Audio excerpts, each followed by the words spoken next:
Okay, I'm very excited to have on the Goldstein on Gelt show best-selling author John Izzo. He wrote 7 books, including the international bestsellers The 5 Secrets You Must Discover Before You Die and The 5 Thieves of Happiness.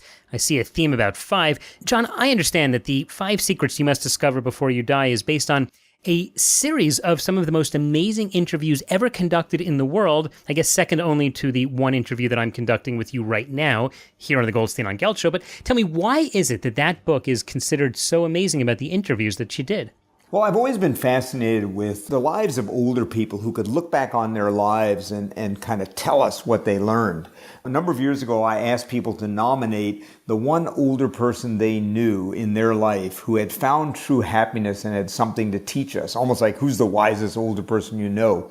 And after getting 2,000 nominations, I interviewed 250 people with 18,000 years of life experience from 60 to 106 with only that one thing in common. Someone said, hey, this is the happiest older person I know. And man, what a journey to learn from them what they wish they had known sooner and what they learned about life. Okay, since this is a personal finance show, I simply have to ask, these people, these 250 people with 18,000 years of life experience, were they statistically wealthier, and by wealthier, I just mean more money than let's say, the next 250 people you might have chosen?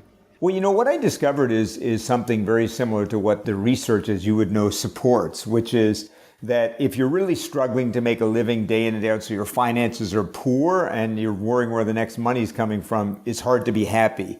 But beyond that, I found there were people who lived quite simply and modestly were extremely happy, and some who were quite wealthy managed to live extremely happily. So it was more about your internal mindset, I think, and how you saw money and how you saw your life. But they all said, look, if you're really struggling paycheck to paycheck, finances do matter. And that mirrors the research as well. Okay, so these are people who, for whatever reason, they were very happy. They had all obviously achieved a basic sense of financial security.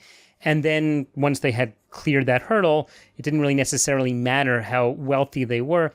Do you think you can extrapolate some wisdom from this, that when people are struggling to save for retirement, let's say, maybe I'm guilty of kind of causing people a lot of angst because I talk a lot about saving for retirement. So they probably say, well, Doug Goldstein says I got to save. And they put so much emphasis on this that maybe they forget to be happy. Oh my God. Wow. I feel guilty. Should I feel bad that I'm pushing people to do this? No. And I think that the key, though, is having the perspective on things. I remember one man I interviewed told me a wonderful story about his father who'd achieved a fair amount of financial success. But he said, when he was dying at the end of his life, what I noticed was in the final days and weeks of his life, he didn't talk about his money or all the possessions he had at all. He did talk about the experiences he had and pictures of vacations and trips he took, often that he paid for to go with his family. He talked about relationships and people he loved. And he made the point that it's not that possessions are bad or good when it comes to happiness, but that it's more how we use it. So I would say to people, make sure you use your money on things that truly add value or happiness to your life. Make sure you use it to give to people that you care about and things that you care about. Because so many of these people said, look, happiness comes from giving. Happiness comes from love and relationships, having experiences that are meaningful to you. And I think so many people accumulate money without really thinking about what am I accumulating it for, right? And so I think that's one of the things I learned interviewing these people. We're talking with Dr. John Izzo. He is an international best-selling author.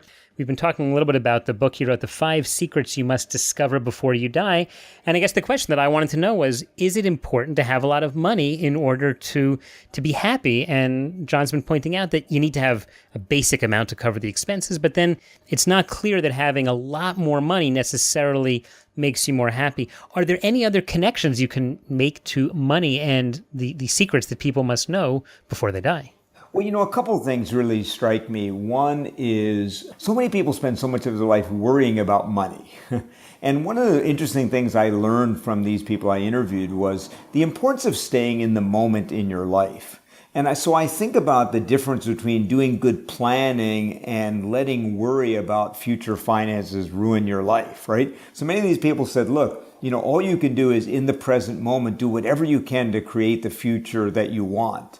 But worrying about it won't help you. It'll just rob you of your happiness. So I think Like of all the people that I know who, even who have means, right, who spend so much time worrying about what if I lose it? What if there's a stock market crash, right? And just this idea of staying in the moment and not letting that worry about future finances kind of rob you of your happiness. And one can extrapolate, worry about future health, worry about all these things that might happen one day, instead of just being in the moment, knowing that when these things happen, you probably are going to be able to handle it, right? So I think that's one thing that I learned. And the other thing I think is almost no one regretted their failures. That was one of the most fascinating things I discovered in these interviews, is that people tended to regret the risks they didn't take much more than the risks they did take that didn't work out. And here I'm not so much talking about taking risk with your finances per se, but I think it's often someone might have a choice between risking an investment that might bring them some varieties of happiness and wealth versus just playing it safe. And one of the things I discovered is that most people didn't regret the failures they felt were well-intentioned, but they did regret often not going for the things they wanted. All right, I have to be very frank with you, John. I was very excited to have you on this show, and now I'm absolutely regretting it because you're saying all the opposite of what I say. You're telling people, don't worry about the future, live in the moment, and I'm telling people, plan for the future, save money, put it aside, and the one difference I can hear in what we're saying is you're saying don't worry about the future. Sorry, maybe one similar. I don't want people to worry either, but I do want them to plan. I want them to focus on it. Help me out here. Maybe I'm just wrong. Maybe I'm looking at it the wrong way, but I feel like we're really on opposite ends of the scale. It's a perfect question, right? Because again, and I'm a real planner in my own life around my finances and my financial future. And I think you hit the nail on the head. It's not to plan. It's not just stay in the moment and kind of to hell with tomorrow. It's like being in the moment and not letting worry about the future rob you of your present happiness, right? So it's almost like realizing that there's some things I can control in my life and things that I can't, right? And I'm sure when you're asking people about managing their money, for example, everyone says, when's the next market crash? Or, when's the next? And of course, we can't control that, right? So all we can do is kind of really stay present and stay with that plan that we have, right? In many ways, right? So I think that that's kind of more what people were saying. It's not like, don't worry at all or don't think about the future. It's plan for the future, but make sure that you don't let the worry about tomorrow rob today of its present happiness. Okay, but let's be realistic here. A day in my life looks like I come into my office, a couple comes in, they're in their 50s. Let's say the husband suffers from overconfidence and the wife suffers from worrying all the time. And I say, listen, it looks like we have to put a percentage of your portfolio in the stock market, even though, there's no guarantee, you might lose money. And then I can see, the wife gets pale and the husband says, no, that's of course what we have to do. Now I have to tell them, well, don't worry. Right? Because statistically it's going to be okay and I can show them all the charts and graphs, but how do you get someone not to worry? Well, of course they should read my books, right? Because a lot of my book, I'm being kind of silly, but honest, right? No, it's a good idea. You've got to really begin to become a master of your own thought patterns. That's the other thing, Doug, I discovered in these interviews is that happy people really master the inner life. And I think here's where there's a lot of parallel with managing your finances. Like my financial planner, who's brilliant as I'm sure you are, in my country, he always says, my job is mostly to manage your inner life because the secrets of investment are not really that complicated, but you got to do it, right? So I think in some ways, the keys to happiness are the same as the keys you're probably trying to teach your clients, which is they have to manage the inner game that gets in the way of them managing their finances properly. And that's where I think there's a lot of parallel between happiness and managing your money. It's more managing the inner game. Once you do that, you have a much better chance of managing the outer game. Yeah, I bet that's true. I'm trying to think of some of the wealthiest people I know, and you can even start with a guy like Warren Buffett, who, well, I don't know, but I certainly watch him from time to time. Does not look like he's the worrying sort. Saying, John, I'm a little worried now. I see I'm getting a signal from my producer that we are at a time, but I want people to be able to learn more about what you're talking about. And a minute ago, you mentioned your books. In the last few seconds, tell me, how can people follow you and follow your work? Yeah, they can follow me on Twitter at Dr. John Izzo. Find me on LinkedIn there as well. Go to our website, www.drjohnizzo.com, drjohnizzo.com, and find out all about the books and the things that we do. And we'd love to stay connected. I love the work that you're doing. Keep it up. And again, plan for the future, but don't let the worry rob you of your happiness.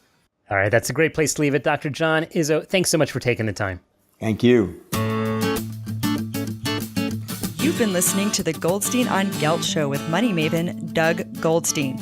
Check out all of Doug's money ideas at goldsteinongelt.com. Doug specializes in helping people who live outside the United States handle their U.S. investment accounts. If you have a question that you would like answered on the air or off, contact Doug at his website or send him an email to doug@profile-financial.com.